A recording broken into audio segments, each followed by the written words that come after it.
Computer. Hello again. Here we are again for I think about the fourth or the fifth one in the series this week on cancer, why you're not doomed.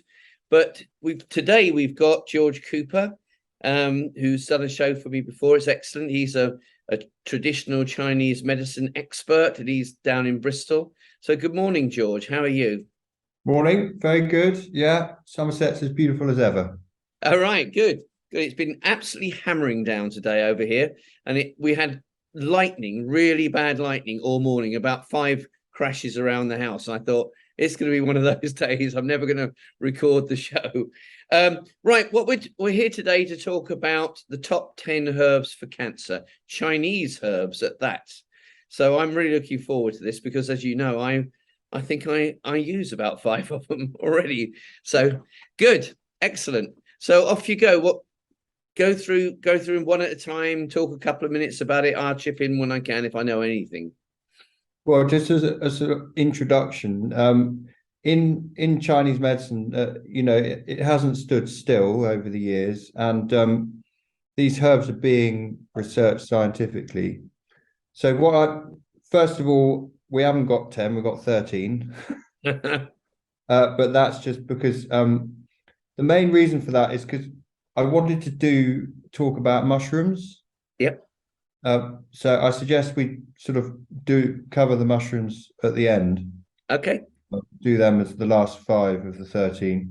And so I just wanted to make sure that we had a good number of the mushrooms to talk Okay. about. People would be really interested in mushrooms. So I've got in my dispensary, I've got 400 herbs. In the classical Chinese materia medica, there are over 5,000 herbs, fungi, minerals, and animal substances. But the point about what we're talking about today is that they're known as empirical anti-cancer herbs. So these herbs are all used for a range of things. They're not just used in cancer. But with modern research, especially, what we have now is what is an empirical anti-cancer herb. So it's a herb with a set of properties, but it's also known to kill cancer cells. So as a modern Chinese herbalist, if you're treating cancer, then what you try to do really is have as many empirical anti-cancer herbs in a herbal formula as possible. Okay, so they're categorized as that. Are they under Chinese Yeah, medicine? this is a modern categorization. Okay, that's I mean, excellent. it hasn't found its way into every materia medica. I mean, this is, you know, traditional Chinese medicine doesn't stand still. I mean, there's some really interesting stuff going on all the time. Some really good thinking going into developing the medicine. It's fascinating. What's really interesting at the moment is if I research something, like I've been doing cytomegalovirus, but if I research something now, half of the new research on most things is coming out of China. Yeah, I mean, the quality is varied, but the Chinese certainly have inquiring minds, and their education system is very intense. Mm. So yeah, you have to have a good filter, I'd say. But there is some really interesting stuff there, and I've been a clinician now for 25 years, and I'm continuing to develop and continuing to find really fascinating solutions to health problems, not just cancer, but other things as Yeah, well. like I'm every month almost find a new marriage of something that I do with something I've discovered, and but I think also the sort of key message is potency. So there's an expression in Chinese medicine that allopathic medicine will take away your symptoms quickly and leave you very weak, whereas Chinese medicine will heal you slowly and leave you strong. mm. And I think that's what, again, the 25 years, I've had a chance to treat so many things, very serious illnesses. and just with remarkable results. And that's the beauty of it, really. We live in a culture where, the allopathic flags are big and bright. And to a large degree, we operate under the radar. But really, what you and so the common view of what you can achieve with, for example, herbal medicine is not a lot, really. But it couldn't be further from the truth. You can really achieve very remarkable things with these with technical herbalism. Well, I think you say stayed under the radar, but as you remember, going back in when I started all this, 2004, 5, 6, 7, 8, the herbalists in Britain came under a lot of fire about you're going to have to prescribe herbs. You won't be able to send them by post or anything. I think you have to see someone and prescribe it. And there were lots of rules and regulations. And I think they were their own worst enemies, because there were two different groups of herbalists in Britain and two different committees, and they didn't seem to want to agree on anything. They only had 7 years to get their act together, and they didn't. I remember, talking to a number of them, and I think they felt doomed. I think they just thought Big Pharma was going to walk all over them. But it wasn't like that. They were being asked to self-regulate, and they didn't. Whereas I think these battles are continuing, I'm afraid. But I mean, we could spend a lot of time on that. But we've just got to keep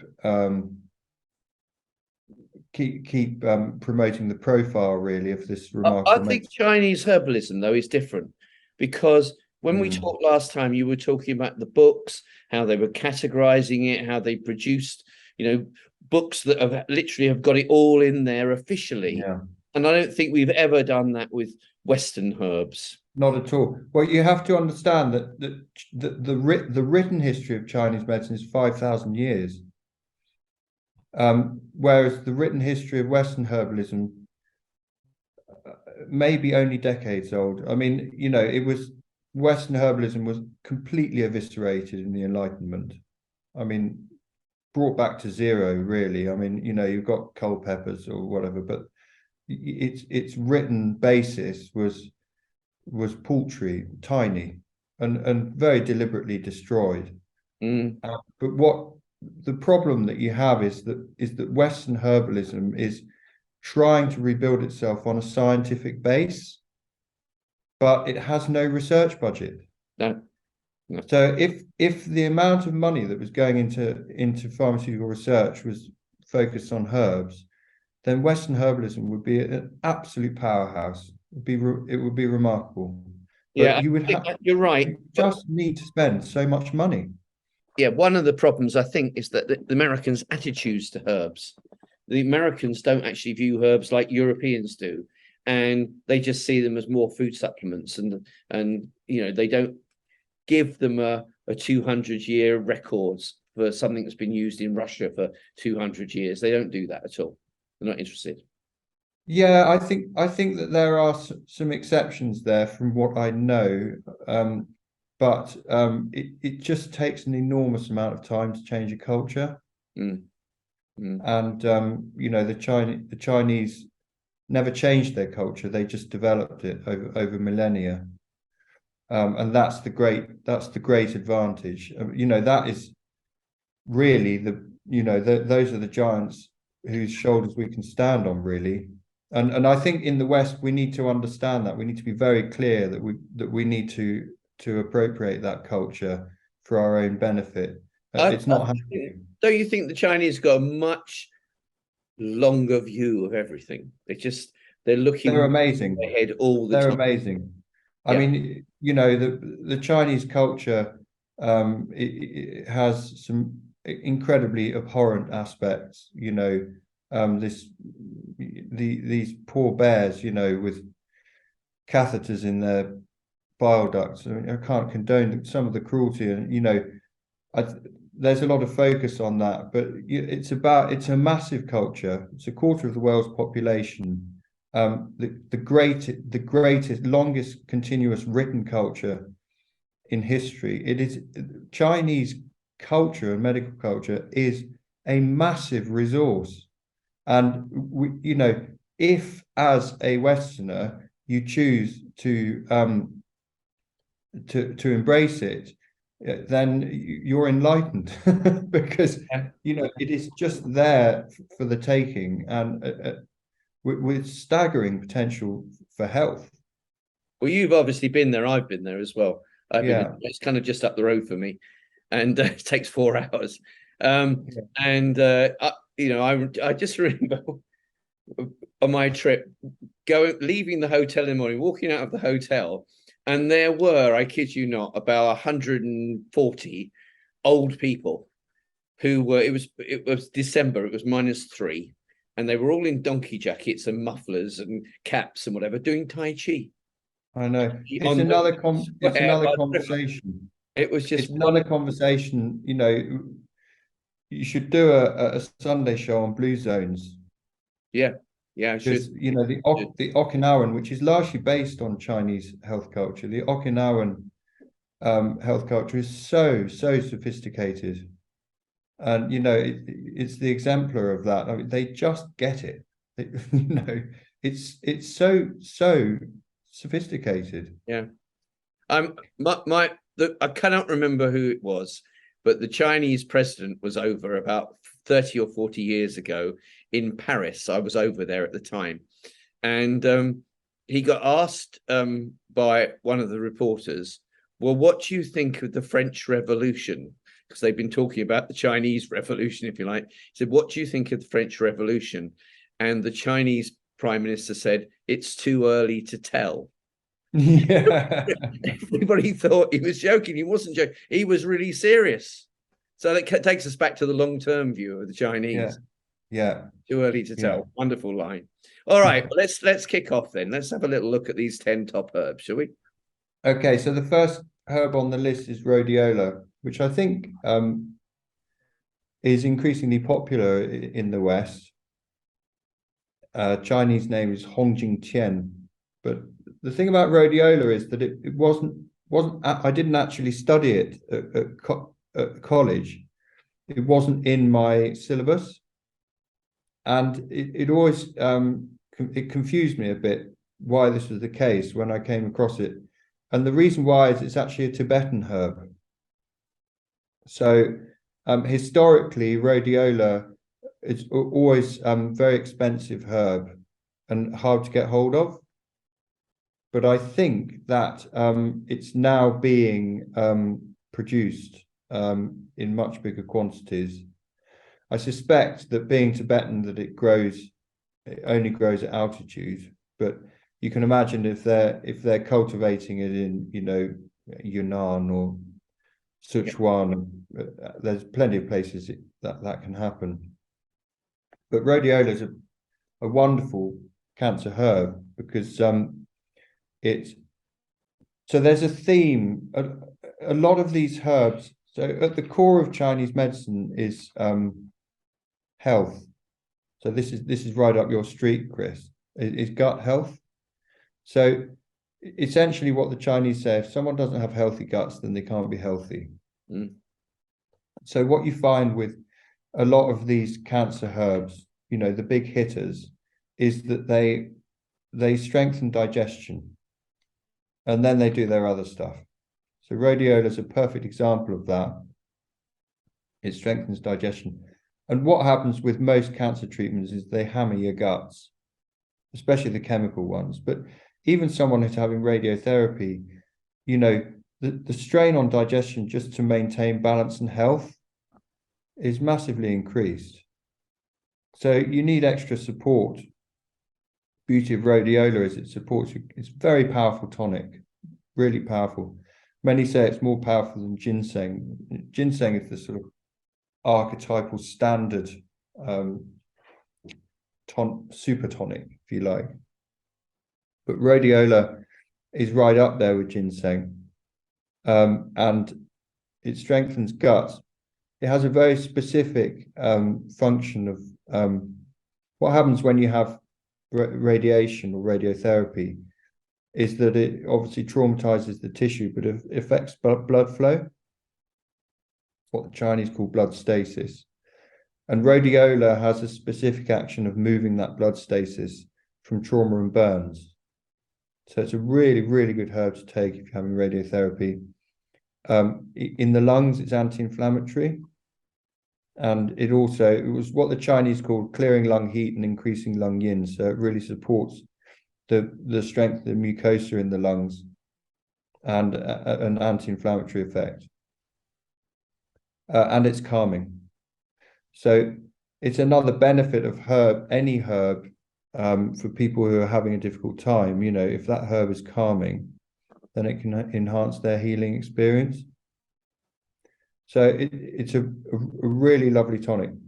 I mean, basically, in principle, what I would say for anyone with a cancer experience, it doesn't really matter what their general strategy is. If they decide to have some allopathic intervention, or they decide to go without, what I would recommend is get acupuncture, regular acupuncture. It's so safe, it's so effective. Get a bag of herbs, obviously with professional guidance. Talk to you. Get a really, really good underlying supplement regime and other interventions, whatever they are, the appropriate strategy for your situation. So you end up in a situation where you've got regular support with acupuncture, and you've got really quite high inputs with herbs and supplements. But in particular, you've got a Chinese herbal formula, which is really nicely balanced for the needs of the moment. And that's the really, really important thing, because what happens with cancer is, especially when you're going through treatment, is your needs change. They can change from day to day, but they certainly change from week to week, because the influences, particularly pathological influences, are very, very powerful. And to a large degree, traditional Chinese medicine is about solving problems. So, for example, if someone's having radiation treatment for cervical cancer, you can use herbs in pessary. Now, I mean, I've treated cervical cancer radiation burns with pessary. We have remarkable results. Amazing. It's not meant to heal, but we've got the mucosa back to normal using internal herbs, herbal pessaries. So you can put the herbs where they're needed. You can be quite imaginative as a herbalist, and just provide the solutions. I think so, a lot of Chinese herbs, it seems to me, are about the guts. A lot of Chinese herbs are adaptogens, so they regulate you. They put your cortisol down if it's too high, which is really good. And they bring your estrogen down if you're a female, and it shouldn't be that high. And in men, they can put your testosterone up and things like this. They regulate your hormones and normalize them. And then you've got loads of them are polysaccharides. Everybody goes on about the Mediterranean diet being full of polysaccharides. Well, so the Chinese herbs, they're all full of polysaccharides, and beta glucans is another big area. Beta glucans clean up the surface of cancer cells, and they're more easily seen by T cells and things like that. So I think the thing I notice when I get to Chinese herbs is how many benefits they have. Yeah, it's amazing. It really is amazing. Each one has lots of different benefits. And we can adopt these things. We should be growing. The UK is what's known as a DDAO climate for the peppermint family. The UK should be the world's leading supplier of organic peppermint for use in Chinese medicine or any other. There should be a global herbal medicine supply. It's just an area which has to develop. It's fascinating. So we should be selling peppermint to the Chinese. Yes. All right. Absolutely. Chinese medicine was always like that. China, in the 19th century, they got American ginseng from America. I think George Washington's family made a fortune from selling American ginseng to the Chinese. You know, it doesn't have to be from China for the Chinese. They just want good medicine. Anyway, so the next herb on the list, Huang Chi, which is astragalus. I'm sure. Well, you use astragalus. I use astragalus. Yeah. I Become got quite a a lot of famous trouble herb. with astragalus What's because that? in Catherine's day, I gave it to Catherine when she had radiotherapy. Yeah. And there was research from MD Anderson that showed not only did it make radiotherapy work better, but what it really did was protect your healthy cells from the radiation and burns and things like this. And I covered it. I got hammered by the skeptics, and they kept saying, take this down, whatever. And what happened was MD Anderson had it up and then took it down. It's not my fault they took it down. I actually covered their research and everything. But that's what for me was really good about astragalus. It boosted the immune system, but it actually is really good if someone's having radiotherapy. That's right. So if you've got low white blood cells, astragalus is the first herb on the list for your formula, and strengthens your guts, and strengthens your lungs, and strengthens your general immunity. But it also has this property which you talked about, which is what the Chinese call generating flesh. So it stimulates healing, and especially in weak people. So where you got chronic ulcers, sores, damage from radiation, astragalus is a go-to herb. And really superb herb for convalescence.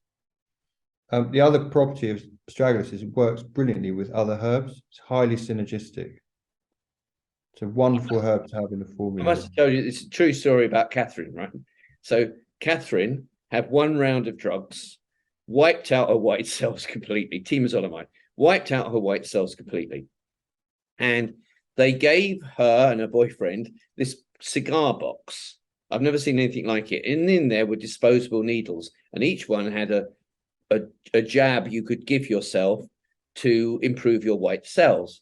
Anyway, so Catherine got through the box full, totally failed. Her white cells didn't go up or anything.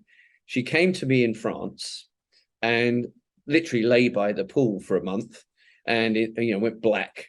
And I gave her anyway turmeric, but I gave her each day astragalus, cat's claw, and echinacea. And remember, right? Her white cells are really low; they can't get them up. So she gets back on the plane, goes back to England, goes to the hospital for the checks. They do a quick test, and she ends up screaming at me down on the phone because her white cells have gone through the roof. Right? Yeah. This doesn't surprise me. You created a herbal formula, Chris. And she's moaning at me down the phone. I'm going, I thought that was the idea. Leave me alone. I thought that was the idea. We had to get your white cells up. But apparently they just zoomed up. They didn't know what to do in the hospital. Yeah. Well, it's not surprising. I mean, there are situations in clinic where you just use very high doses of herbal tonics, and they really work. I should say, actually, so I haven't talked about rhodiola and astragalus. It's a very, very key issue with herbs throughout the world, but particularly in the UK, is the quality of the herbs. Yep, I agree. So with rhodiola, for example, to get good rhodiola, I've got to get it straight from Taiwan. None of my UK suppliers can give me good rhodiola. And astragalus, because astragalus is such a widely used herb, there's a lot of low-grade astragalus on the market, and a lot of Western suppliers will not be providing good quality astragalus. Okay. So it's good for heart health as well, isn't it? Didn't I cover say that again? I think I covered astragalus being good for heart health. Well, it's good for circulation. All right. I think this is where you get it's quite nuanced in that basically there are herbs which really strengthen your heart. But astragalus is again, if you want to build blood, then astragalus is the first herb on the sheet. Is it good for anemia? That's the blood that goes through the heart rather than the heart itself. Is it good for anemia? Yes, absolutely. Yeah, Yeah, that's what I mean by building blood. remember something about it. It's good for anemia. I get White quite cells, red cells. Yeah, it's really, really good herb. And I mean, I many clients I use astragalus from really quite high doses, and you can do that yeah, and yeah, I get think results quite it was quickly. like 3,000 milligrams or something, I think, a day or something. Yeah, well, we would use, yeah, I mean, well, that's 3 grams. Well, I'm talking about 30 grams. All right, that's it. It's a little bit out of my league then. Yeah, but you may be talking about concentrated extract, in Yeah, which that's case the other thing. People always that would be, say, they say, how much of this should I take? And I say, I don't know. It's a herb. yeah, It depends yeah. what it's got on the bottle. I think You that's a really really have to important know. point to our listeners. It depends. People can make herbs of completely different concentrations, and so you have to take what's on the bottle. I can't just tell you what it is from distance. Yeah, and I was going to talk about that later with the mushrooms. Actually, Okay. I mean, we could talk about the mushrooms now since we're on the No, no. on the Let's keep going on the list. Okay. Let's go yeah. to the next one then. So the next one is dandelion, which is really interesting. Pugong Ying. Um, it's a remarkable herb. I mean, you know, it's growing in most people's gardens as a weed. But dandelion is a heat toxin clearing herb, and heat toxin is very, very intense inflammation. So the Chinese say it clears heat and purges fire, but if you've got a really rocking abscess, say like a breast abscess, which is really hot, that's heat toxin. Your raging sore throat, that's heat toxin. Some people get conjunctivitis, really nasty hot conjunctivitis. These are all things that dandelion treats. But dandelion is an anti-cancer herb. So, you know, if you've got like a heat toxin breast cancer, for example, or intestinal cancer, you will use dandelion. It's strongly antibacterial. So a classic for respiratory infection, Chinese, they would go just dig dandelions up, whole dandelions, root, leaf, everything, wash them off, chop up loads of ginger, boil it up. You have to have it with a ginger or it destroys your biome. It's like an antibiotic. And it tastes absolutely disgusting. But you drink this thing and you know it's so much better than an antibiotic, in my opinion. Okay, it's not a scientific view. So an amazing herb. I'm very fond of dandelion. But the other reason why it's used for urinary tract infections as well. Yeah, we use dandelion for the kidneys and the liver, and for UTIs, urinary tract infection. Yeah. But it works on the lungs and the guts as well. Yeah. Most potent when fresh. Okay, I'm going to wait till you get to another herb before I talk to you about dandelion, because dandelion has research. I don't know whether you know this. There's two centers in Canada who are doing lots of research on dandelion, and they just can't afford to do the proper stuff or the important stuff. But basically, there's hardly a cancer dandelion doesn't kill in a petri dish. It just seems to kill every cancer. And in particular, it's really good against things like melanoma and lymphoma, blood cancers. It's really good against those. And I do use dandelion in most patients, but I'm going to tell you in a minute why. Not now. Well, the one, I mean, that what you just said is why it's on our list. But the other really pertinent property of dandelion is that it clears COVID-19 spike protein. So COVID-19 spike protein is what's known as a heat toxin. So all these symptoms that people are getting. Now, we're not going to discuss explicitly how people get very high levels of COVID-19 spike protein No, in we're the not going to do bloodstream. that. I'll get another yellow card and I'll be off Yeah, YouTube. we're not into that, but it does happen, and it's happening at scale at the moment.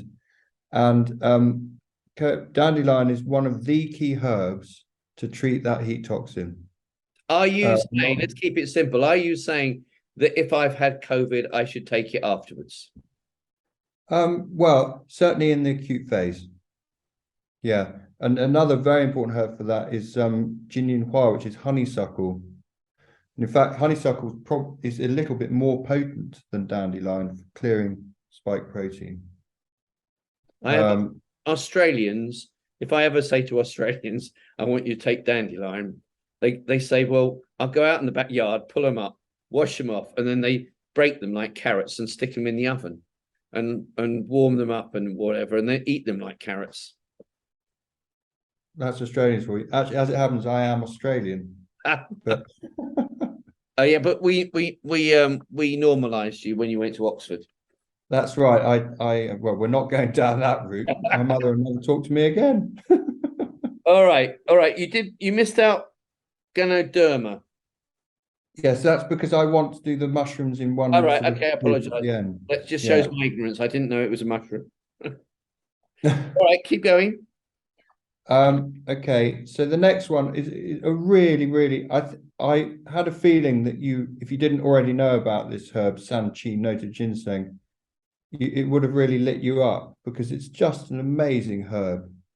Had you come across it before? It's called natto ginseng. Noto ginseng. Noto ginseng. I have not come across it. I am completely ignorant. You found something I didn't know about.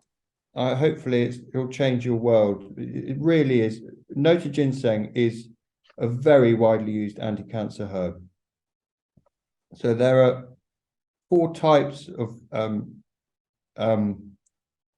types in Chinese medicine: qi stagnation, blood stagnation, phlegm accumulation, and fire toxin. And it's in one of the articles I wrote for you, which is on the Cancer website. Yes, I remember. So actually, what happens is that when you have qi stagnation, phlegm accumulation, or fire toxin on anything like a long-term basis, you always end up with blood stagnation. So blood stagnation is a very, very common characteristic of cancer. And Sanchi noted ginseng moves blood stagnation. So it gets, effectively what it does is it normalizes blood flow. But it is the #1 trauma herb. So if you have a cut, it stops it bleeding. All those processes that result in healing, the form of the fibrin, the fibrinogen, all of that, it absolutely promotes that. It reduces scarring, it clears old blood clots, it stops pain. So when I had, there's a really horrible operation that you can have to deal with sort of failed root canal treatments and stuff called apicectomy, where your mouth gets cut open and stuff. I took very high doses of noted ginseng. I had that operation. I didn't need a single painkiller. Gosh. I did have local anesthetic during the operation, but post-operatively, I did not take a single painkiller. So I just didn't. It would be good for people who've just had surgery. You take it pre-surgery, so it's in your system during the surgery, and then post-operatively, joint replacements, you name it, you take it, and the outcomes are just so much better. This herb is an absolute game changer medically.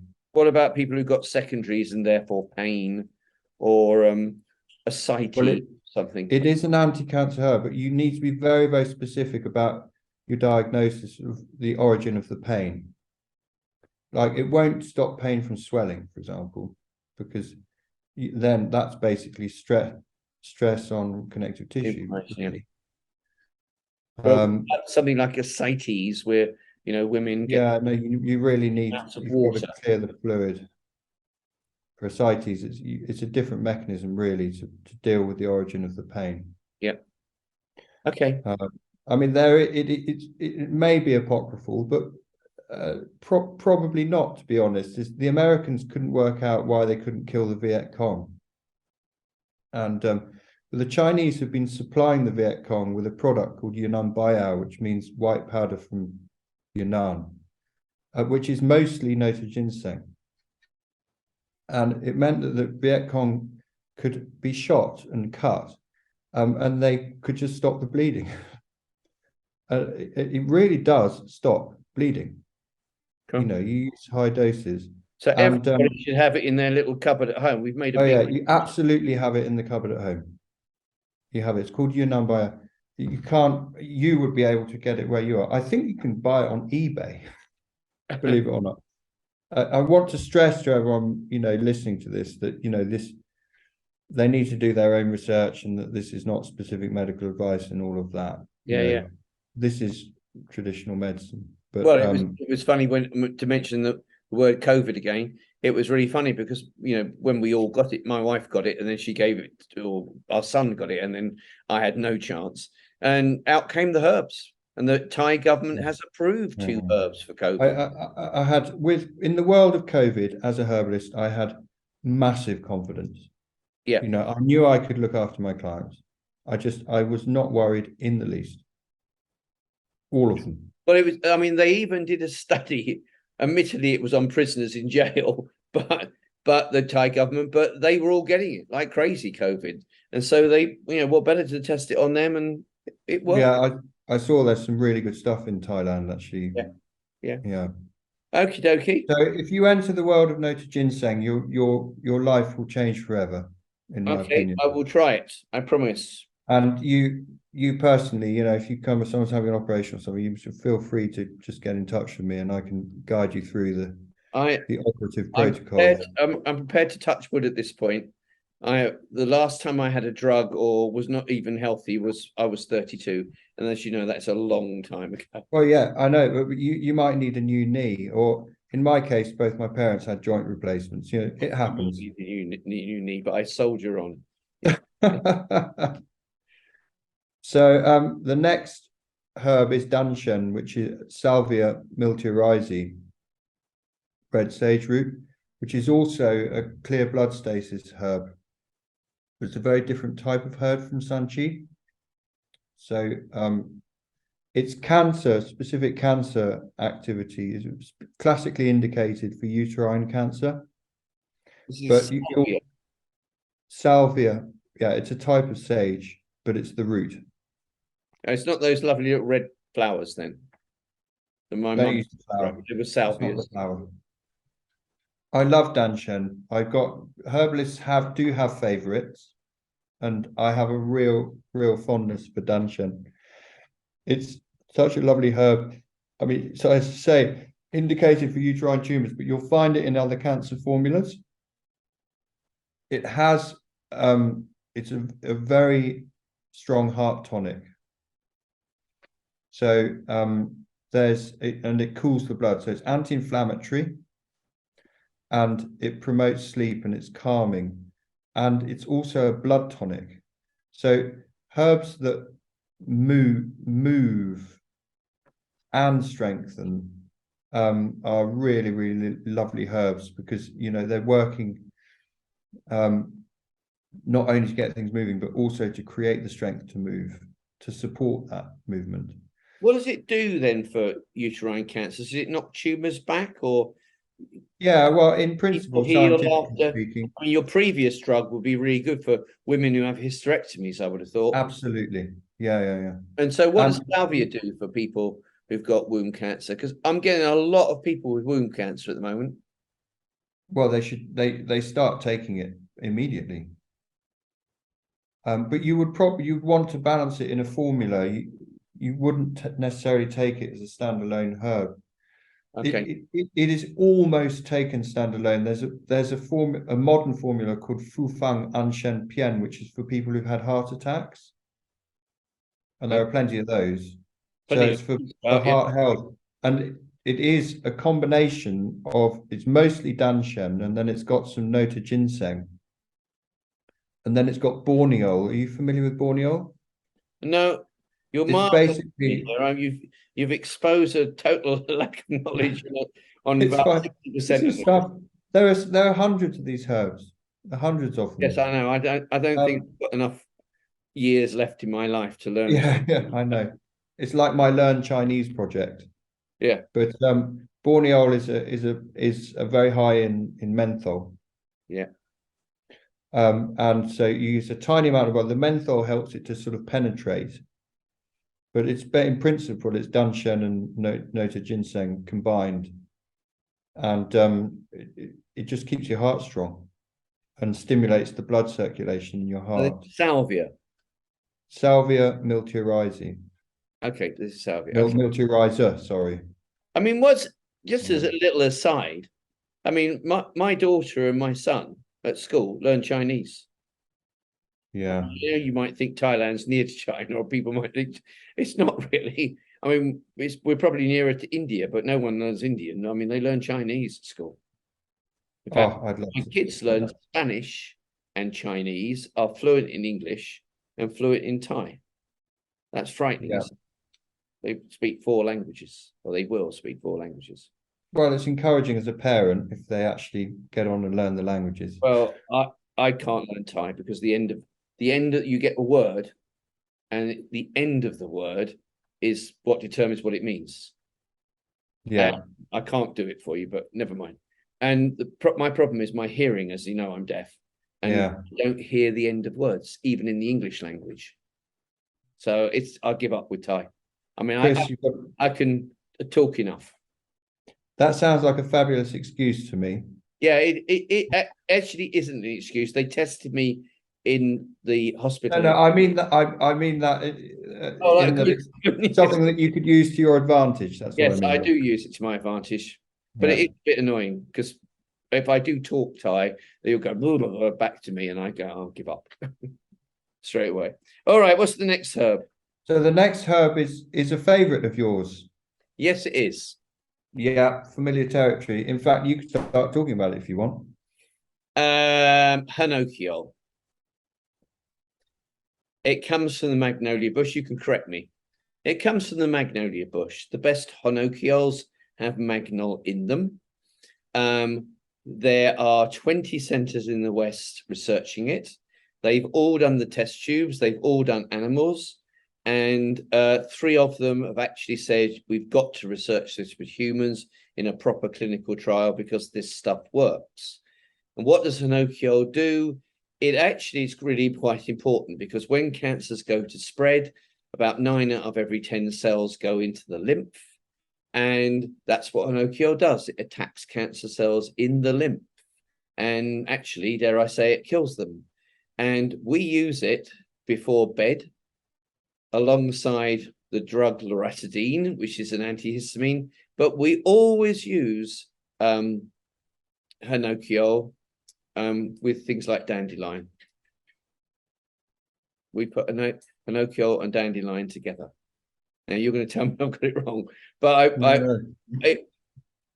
I mean, I had someone with ovarian cancer, and she did a circulating cancer cell test. I didn't know anything about it, so she did a PP with me. Came back 3.5 months later, and I said, "How are you?" She said, "I'm fantastic. I feel great," and everything else. Now, this was a lady who was grade 4, stage 4. Okay, it was everywhere. She was only about 38, and the doctors weren't going to treat her anymore. And so I was talking about the program and what she was doing and how she was doing. And she said, "I didn't tell you, but I did a circulating cancer cell test before the PP." So I said, "Okay." And then she said, "So I decided to do another one, and I got the results yesterday." And then she was laughing, but she said it's to see how good Chris Woollams was. And I went, "Yeah, whatever." And she said, "Well, I was 1,500 circulating cancer cells per whatever it is, cubic mil or something."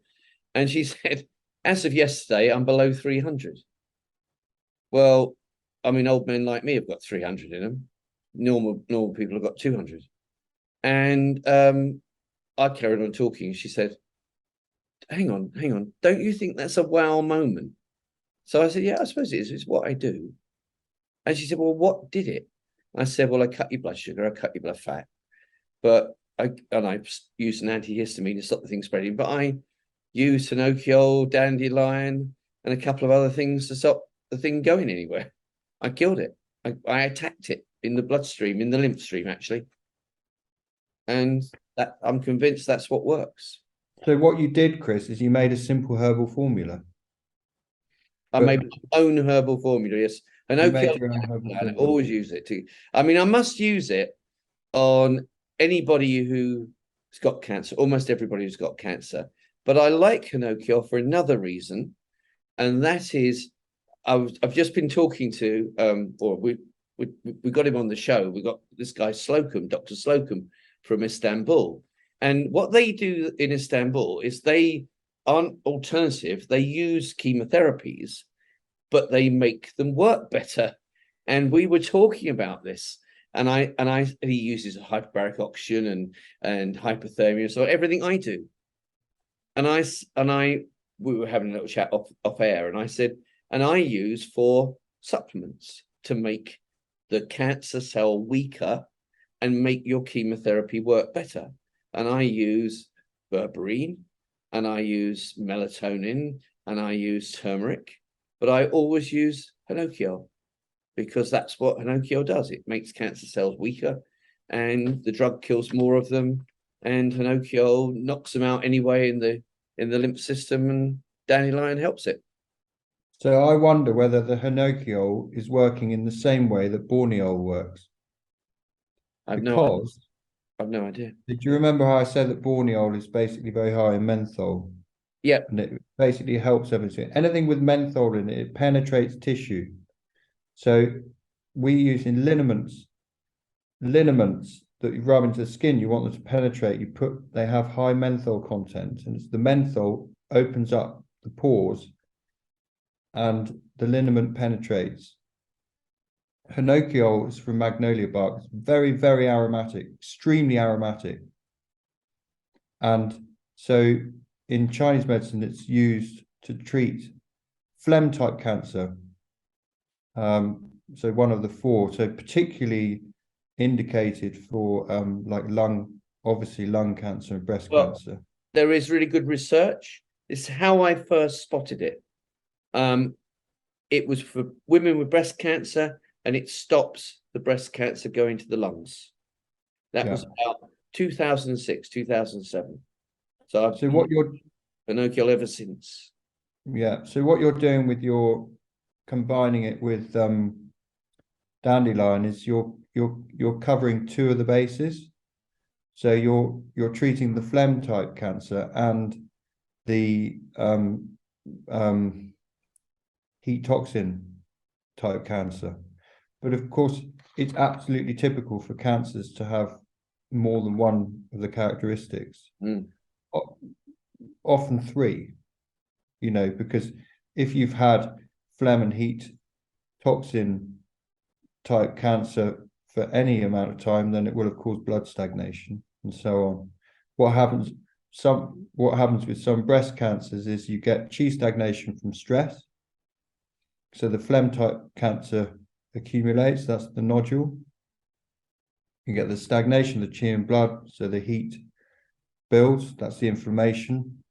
And then you get the tumor affecting the angiogenesis and so on, and that's the blood stagnation.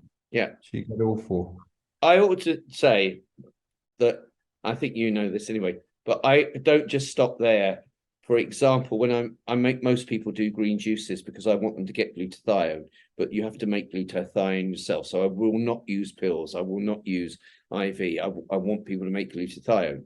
And when they make their green juices, I put a big chunk of ginger in there. And you said to me last time, that's the right thing to do because green juices are cold and ginger's warm. So people aren't just getting Honokiol and dandelion from me, they're getting ginger as well.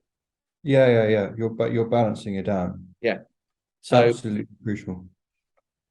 Yeah, because I like I like what I do. I really enjoy doing personal prescriptions for people, and I really enjoy building protocols for people. And we get it's such an interesting intellectual exercise. It is absolutely fascinating. And for a long time now, I've told people, people should come back and say, it's just wonderful what's happening. I said, look, it's real medicine. Yeah. This is real medicine. It's many, many phytochemicals working synergistically. Absolutely. With really, really good, effective diagnosis, absolutely on the money. It's giving your body what it needs, and it's so targeted, so sophisticated. But it was quite funny actually, because about 3 or 4 months ago, someone said to me, "You need to go and watch Dr. William Lai, Li, on YouTube." And this guy's a bit smoother than me. He's invented 8 drugs for angiogenesis. And I said, what am I going to learn? And they said, well, it's you 15 years ago, Chris. And he talks about polyphenols and things like this. I mean, I looked some of the herbs up that you've got on this list, and they're all full of polyphenols, which is what the Mediterranean diet's all about. And polyphenols, just as a simple thing to say to people, polyphenols, when I wrote the book, Rainbow Diet, I talked about how the Mediterranean diet would protect and correct, not just protect, but correct as well. And everybody at the time, which was 2005, was going, oh, he's gone mad. But that's what polyphenols do. Yeah. These herbs, when I look these herbs up, most of them have got polyphenols in them, lots of them. It's not rocket science. It's just, it's get the diet right, and then add in concentrated herbal extracts in the right formula, and remarkable things happen. Yeah.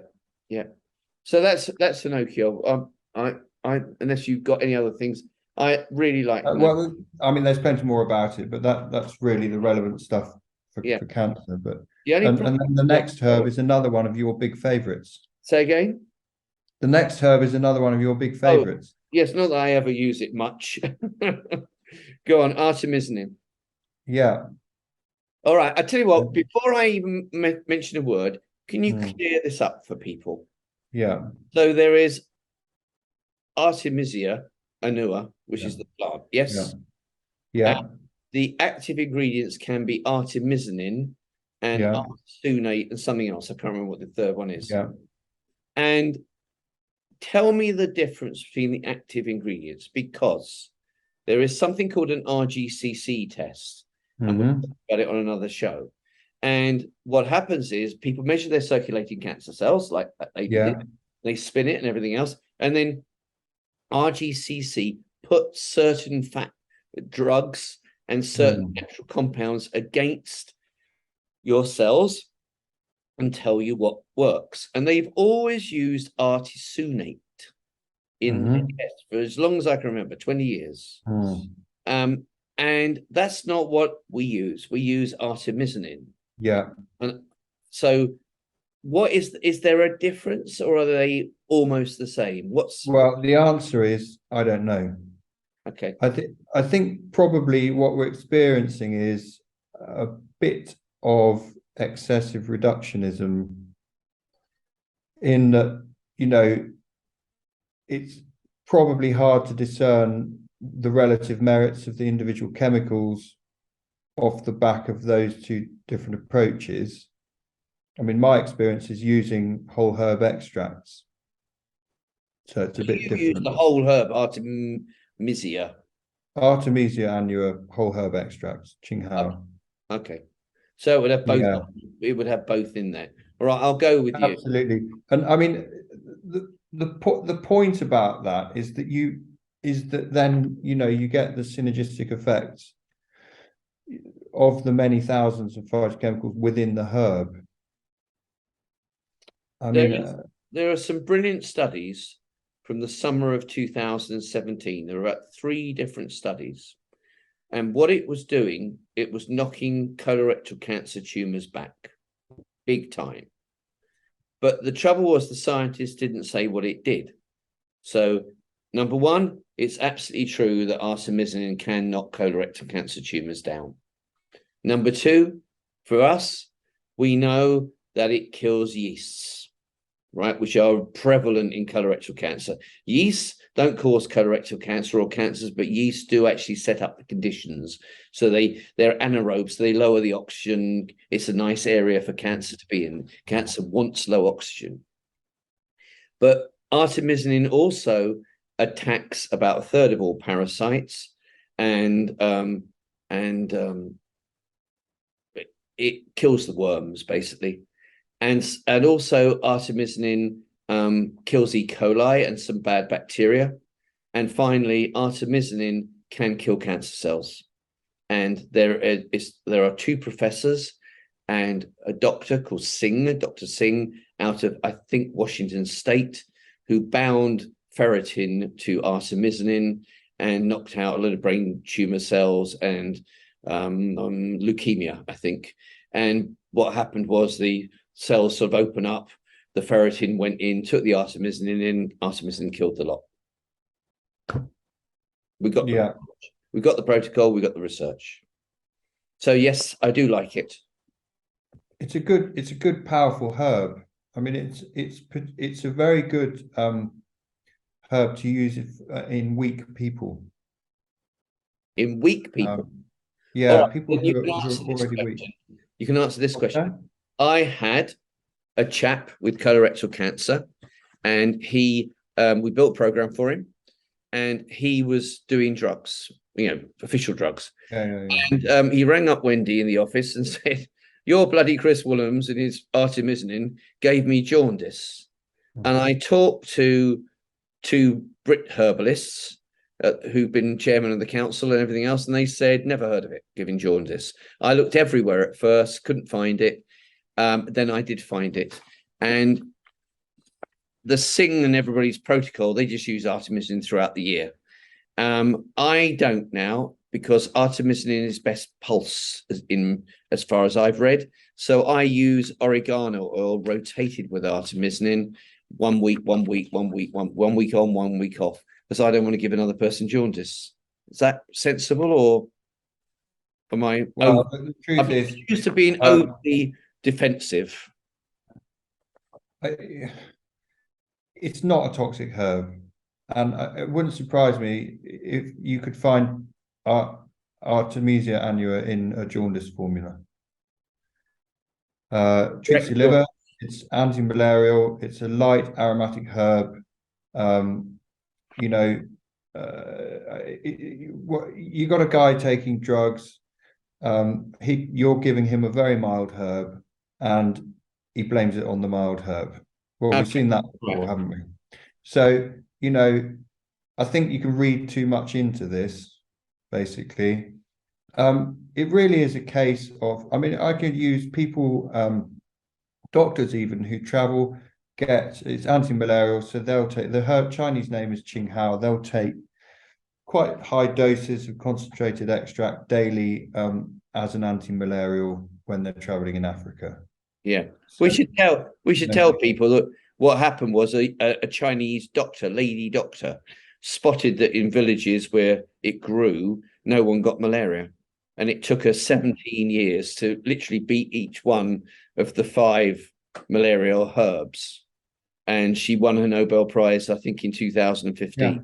But all she was doing was interpreting the Materia Medica. Yeah, absolutely. It's again. Those that shout loudest get noticed. Yeah. But a little bit of PR.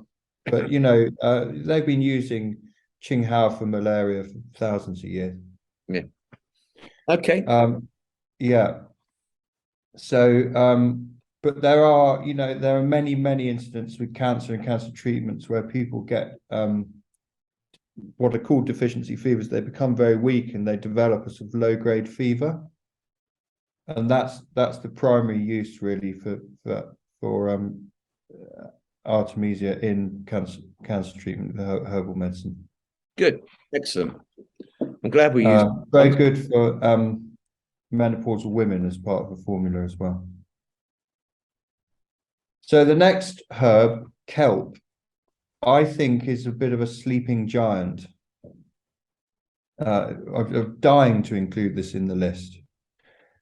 I need to add the caveat that I can't use Chinese kelp.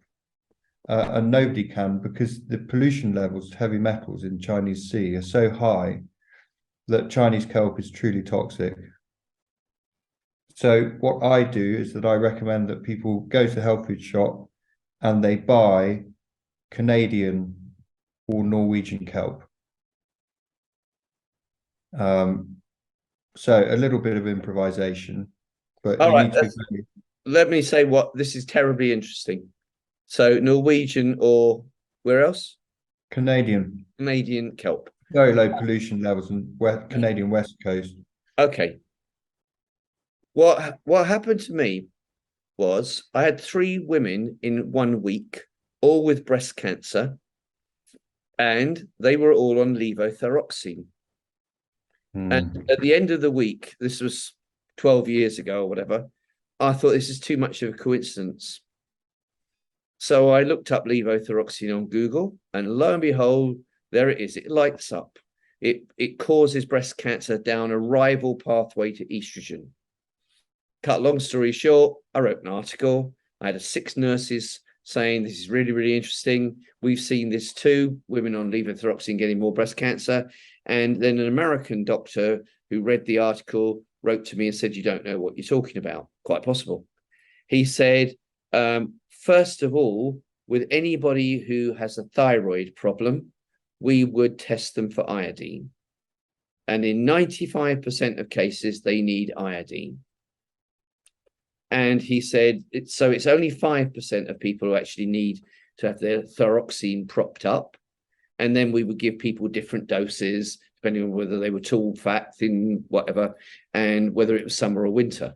Well, I went back to my ladies 12 years ago and said, did anybody test you for iodine? They said no. And I have not had one person in the UK who's on levothyroxine ever tested for their iodine first.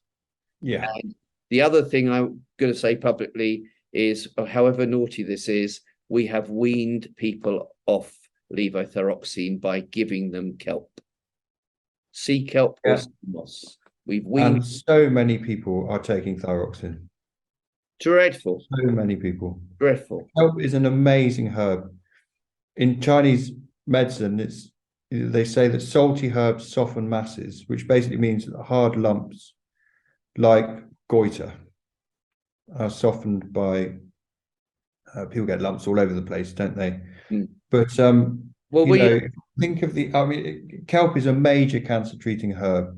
You can tell me whether I'm right or wrong. I tell people in their green juices, especially if they're younger females, I say put kelp in, go and get real kelp if you can at the health food shop and put real kelp in there. Bit smelly. Yeah, but it's so easy, Chris. You just buy kelp powder. Yeah. It's so easy. I mean, we have kelp. You can put it in soups, stews. We put it in pancake mix. I mean, it's just so easy. And of course, anyone with any kind of mineral deficiency, they can spend a fortune on supplements. They just need to take seaweed. Yeah. It's the perfect balance. Yeah. So I'm a huge fan. Okay, good. So am I. It's just not. Too, so I'm qualified on another one. Oh, absolutely. And you're qualified on the next one, I'm sure, which is green tea. Yeah, I drink it myself. I mean, it's probably the most consumed herb in the world. It must be. But I think that my point about green tea is I think it's cancer prevention benefits are quite widely known, aren't they? Yes, I think we got lots of research over the years on breast cancer. People who drink it regularly get far, far less breast cancer. We've got research on prostate cancer. So people who have prostate cancer, EGCG collects down there along with zinc. So actually it's a really good thing to take. We've got lots of research on its action against cancer stem cells. So there are about 10 good compounds for attacking cancer stem cells. EGCG is one of those. There's higher levels of cancer stem cells in pancreatic, brain tumors, prostate cancer than almost any other cancer. So EGCG is really good. We use it. Yeah. Green tea, the active ingredient in green tea. And I think my point is that green tea is not just a drink; it's a Chinese herb. It's a medicinal herb. Yeah. And it also, in classic Chinese style, of course, their major drink, it treats your guts. So green tea regulates your stomach. If you drink high doses of green tea and it gives you a stomach ache, which it can do because it's very, very powerfully anti-inflammatory, then you switch to black tea, what we call black tea, what the Chinese call red tea, or oolong, like a fermented tea. Yeah. And that, because that effect, that anti-inflammatory effect, is moderated in those darker teas. So they're more gentle on the stomach. Search from somewhere, I can't remember, it's on the website. That if you had 5 cups of green tea a day, your leukemia slowly went away. Yeah. I think there's quite a lot of that research from Japan. Yeah. Lots of green tea research from Japan. Yeah. Very, very important to get an organic tea. Really important. The green tea I use is actually from Assam, from the mountains, and it's biodynamic. But again, the pollution levels in China are a bit of a concern. Yeah, I know that's our concern. We have an enormous macro right outside the front of Palm Hills, and so we do go shopping there. All the food's Chinese, and I will only buy the hydroponic stuff. Yeah.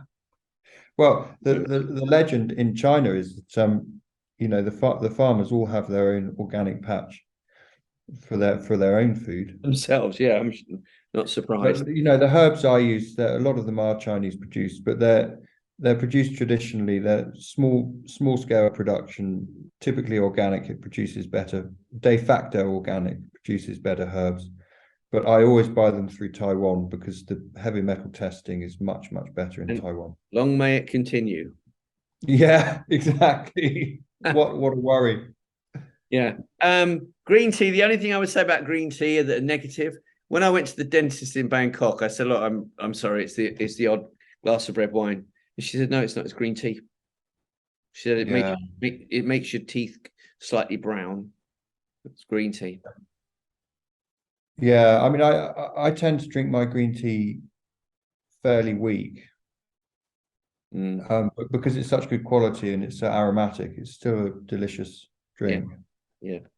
All right, we got through the list, haven't we? Almost, but we got loads of. Yeah, we've got the mushrooms to go. I think I really wanted to sort of talk about the mushrooms, sort of introduce them a bit, really, in that I did biology degree at Oxford, and there was you could study invertebrates, you could study plants, you could study agriculture, you could study insects. Specifically, you could study vertebrates, but you couldn't study fungi. And I think there is a change I know there is, in that fungi are really starting to be appreciated. It is a kingdom. It's staggering, really, that, I did a biology degree within the last 40 years, and an entire kingdom was excluded from the syllabus. Yeah. Absolutely staggering. And the observation is that 650 million years ago, animal life developed from a fungus. So, believe it or not, you and I, Chris, are fungi. Yeah, okay. I was joking. It's a fact. It's just a fact. We have a common ancestor with mushrooms, and that common ancestor is a fungus. So, from a biological perspective, this is pretty fascinating stuff. And, in the work that you've been doing, I'm sure you've seen some very remarkable things. Results from people taking mushrooms. People listening to this wouldn't believe how many mushrooms we eat every week. My Yeah, wife that's even the point.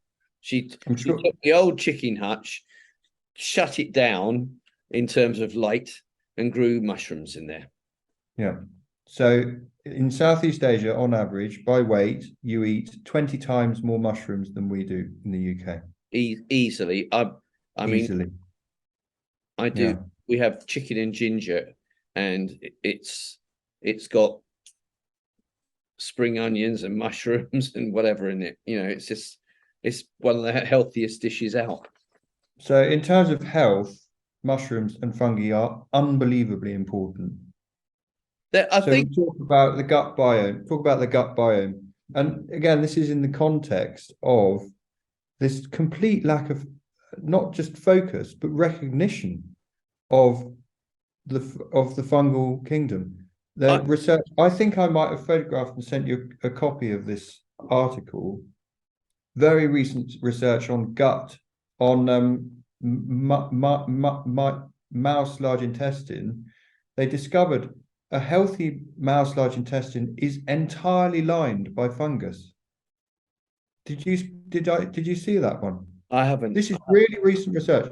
So almost certainly the human large intestine, the healthy human large intestine, is entirely lined by fungus. And that fungus forms a barrier to pathogenic bacteria entering the bloodstream. That's definitely true. Yeah. It's absolutely mind-blowing. And so all these people who go on anti-candida diets and cut out all fungus, mushrooms. Yeah, no, we don't. We don't. We don't. That's the point. But we've got to sort of pull this back, and there are some really staggering and truly unique benefits to mushrooms, which I have think scientifically not been recognized. I think the two biggest benefits, because I wrote an article 8 years ago, medicinal mushrooms, years ago, like the top 10 medicinal mushrooms. And it got praised by cancer research. I cannot believe this. This was a long time ago. And they wouldn't do it now. Now, what I think the two biggest ones, they seem to, first of all, boost the immune system. Nearly all of them boost the immune system. But secondly, they all pretty well contain beta glucans. Yeah. And what people don't realize is you've got your immune system, so they're boosting that, and the immune system breaks down into two areas. One, the innate system, which has got your T cells in it, and the other one is your adaptive system that you've built over your lifetime. You get born with your T cells, but your adaptive system is your antibodies. And so, first of all, they're boosting that, but secondly, the T cells are the cells that attack any rogue that comes in the body. So it could be a cancer cell, it could be COVID, and you hope they win.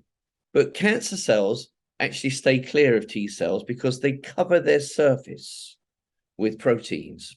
And basically, they block the T cells from seeing them. So they can block the T cells, and they can actually block their surface. And you've got all these new immunotherapy drugs which aim to boost your T cells. And down here, you've got other immunotherapies that aim to make the cancer surface weaker, but they don't work very well. These ones work quite well, but these don't work very well. And if someone's going to have any boost to their T cells anyway, I would always use beta glucans. And the two biggest sources of beta glucans, which clean up cancer cells, are mother's milk and mushrooms, medicinal mushrooms. People everybody's heard the story where the young lady who's just had a baby gives some of her breast milk to dad who's got prostate cancer, and he lives an extra year and a half. That's what the beta glucans in breast milk do, and mushrooms are the same. Yeah, but the take-home message is if you got cancer or you had cancer, you take mushrooms. I use mushrooms. We use mushroom complexes, actually. Yeah. Largely because I can't tell which. I mean, I know, for example, PSK is particularly good against HER2 cancer. right? I happen to know that reishi, chaga, and button mushrooms are really good against estrogen-driven cancers. This is from my perspective and research. And I know, I think lion's mane is good against melanoma and things like this.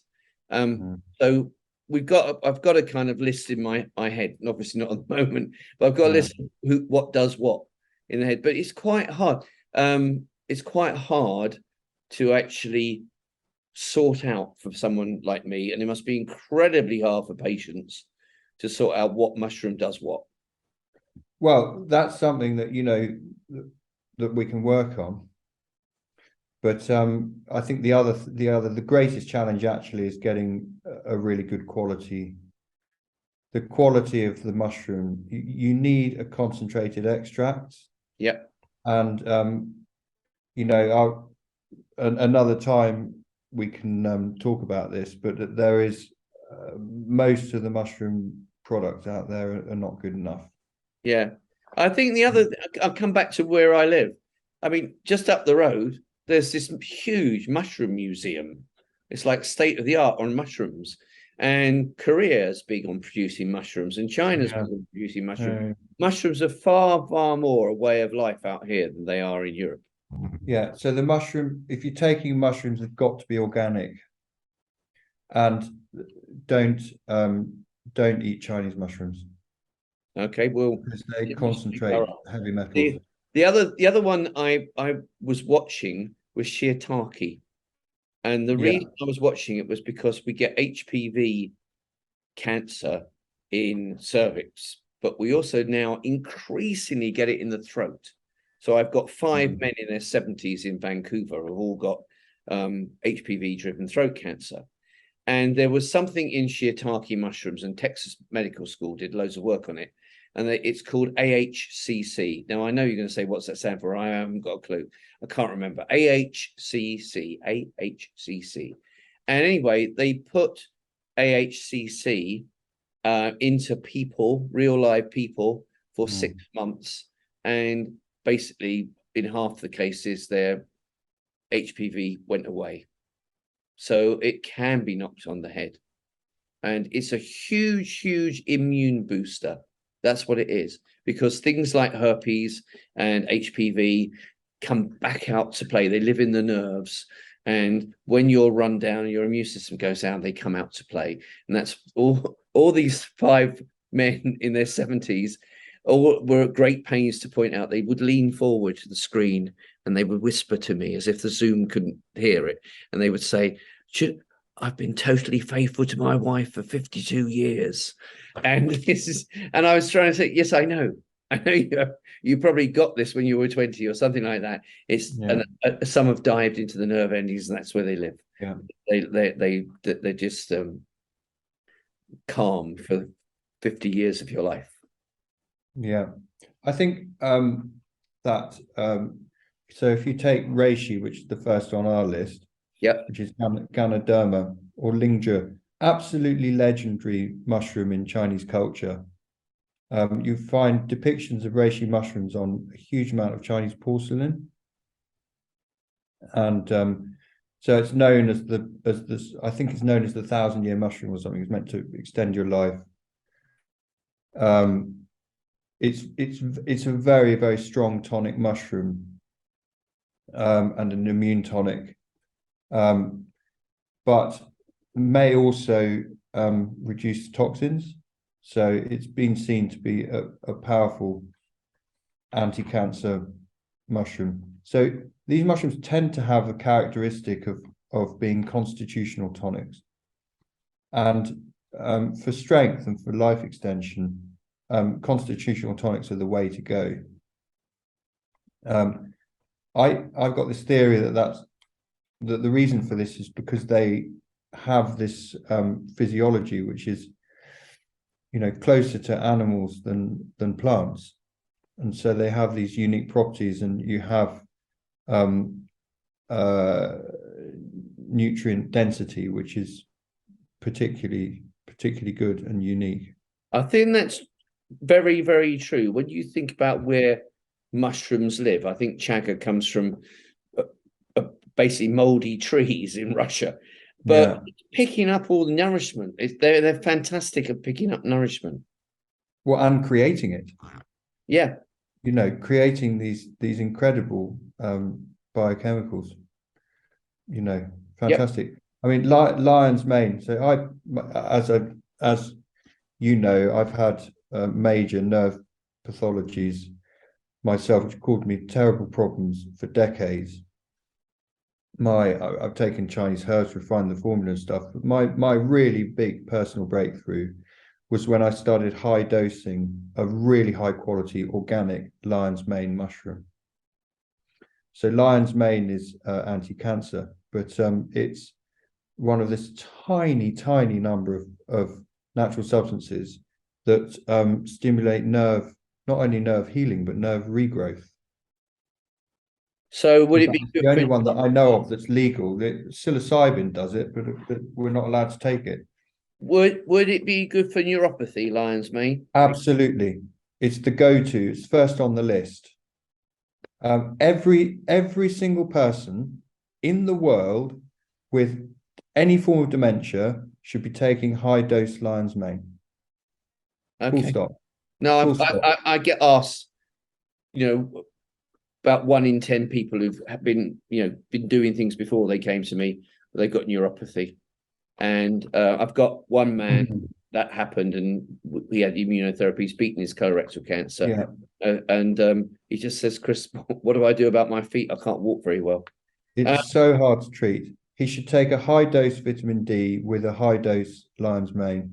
The therapeutic potential of lion's mane is just off the scale. We have research on breast cancer, colorectal cancer, bladder cancer, a couple of others on lion's mane. Yeah. But it's I cannot tell you how important the quality of the product is. I think you've just convinced me. I have this 20-acre farm, which is called Rainbow Valley Organics, and I think you've just convinced me that I'm going to set up a room and grow mushrooms. Well, guess what, Chris? That was what I was going to email you about after this talk. You're very welcome. You want to do something with me? Very. Yeah. So we can talk about that, but I can tell you why it has to happen in Thailand, and that's because a therapeutic dose of fresh mushroom, lion's mane, for example, you need to take 30 to 60 grams a day, and so if you were taking that as so basically, if you wanted a concentrated extract, if you were going to produce a real top-notch concentrated extract of lion's mane, you'd need 40 grams to create 1 gram of extract. And you'd be wanting to take probably 3 to 6 grams of extract a day. So you can see the volume of mushrooms that you need to produce. I've got my wife on the case. Okay. What's that? I said I get my wife on the case. Well, you could nail it. Just get the numbers. Yeah, we'll do. You can't produce that volume of mushroom economically in a country like Britain. No, you can do in Thailand. I won't tell you what people get paid. There's one other mushroom that we've talked about. These mushrooms are on our list. We're just sort of working through them ad hoc, but we've done reishi, we've done lion's mane, and we've done shiitake. But turkey tail mushroom, is a really crucial cancer mushroom because that's cordyceps. Is that right? That's its other name, is it? Cordyceps or Coriolis? No, turkey tail. What is we can look it up. Cordyceps is different. Cordyceps. Yeah, Coriolis it is, turkey tail. And it's got. But I'm glad you brought up cordyceps. I haven't got cordyceps down as a classic cancer mushroom. Yeah. But people need to know it's probably not worth taking cordyceps. And it's not because it's a very effective medicine. It is. But cordyceps is a parasitic mushroom which grows on an Himalayan moth. And it's a remarkable, you look it up, but it's just one of these amazing, the more you look up fungi, the more amazing shapes and forms and stuff you come across. It's incredible. But this thing, it grows out of this hibernating moth larva, and people pick it out of the ground. It's endangered, it's over harvested, it's terrible, and so people are cultivating it. But when I started out, came back from my travels and started to set up a clinic, I volunteered in an addiction centre in the centre of Bristol, and they were using mushroom products to treat hepatitis. And I looked at these things. It's a mainstream brand, plenty of investment, nice packaging and stuff. And I took some and I looked at it, and these things were absolutely useless. And I'd never come across an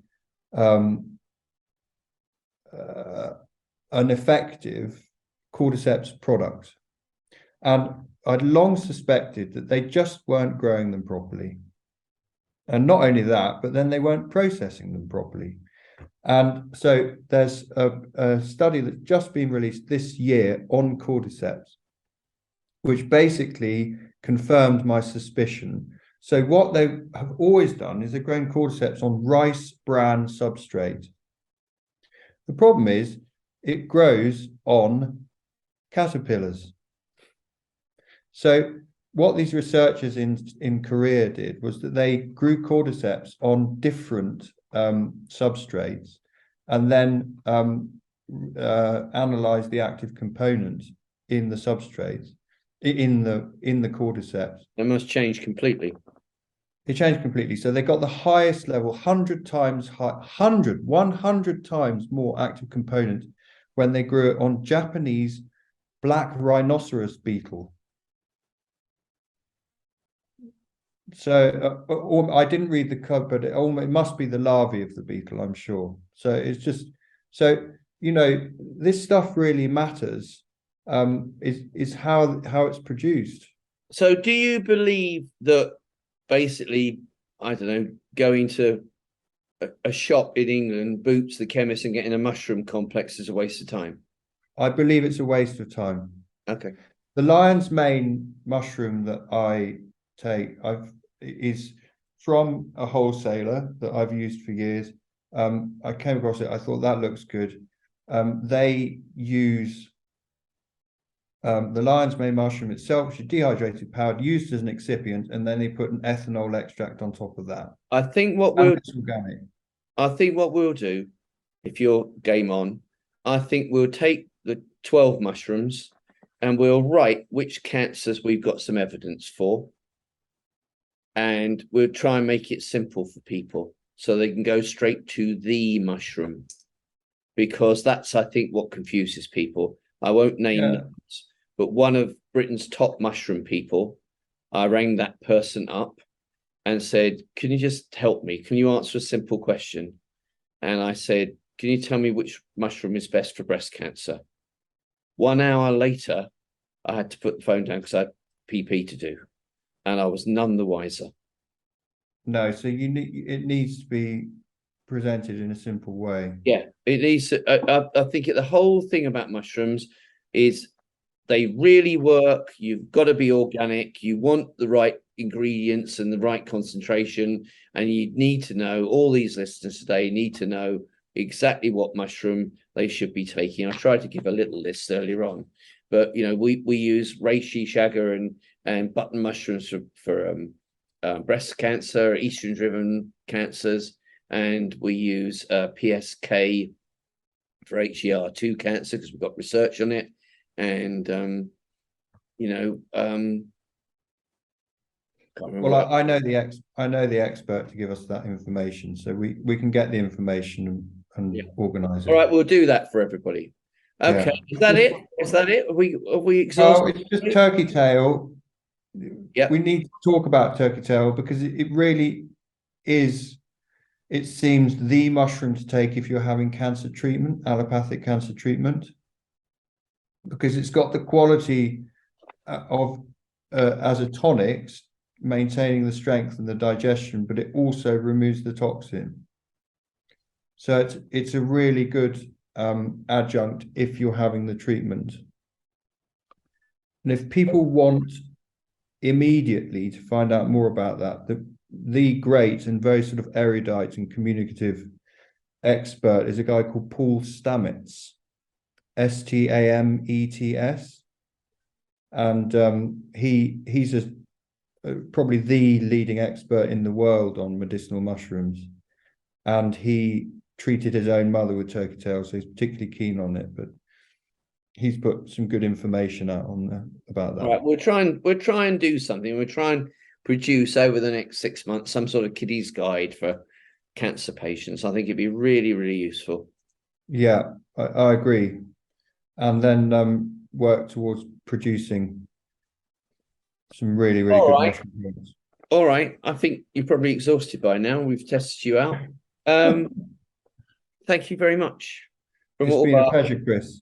For all our viewers today, from everybody you've helped, for everybody who's going to watch this over the next 2 or 3 years, I think I'd like to thank you from Cancer Active's point of view. I'd like to thank you for giving up your time to do this. It's been excellent. Well, as I say, it's a pleasure, and we'll be in touch and keep things moving forward. Okay, mate. All right. Thank you very, very much indeed. Right. Take care. Okay. Bye.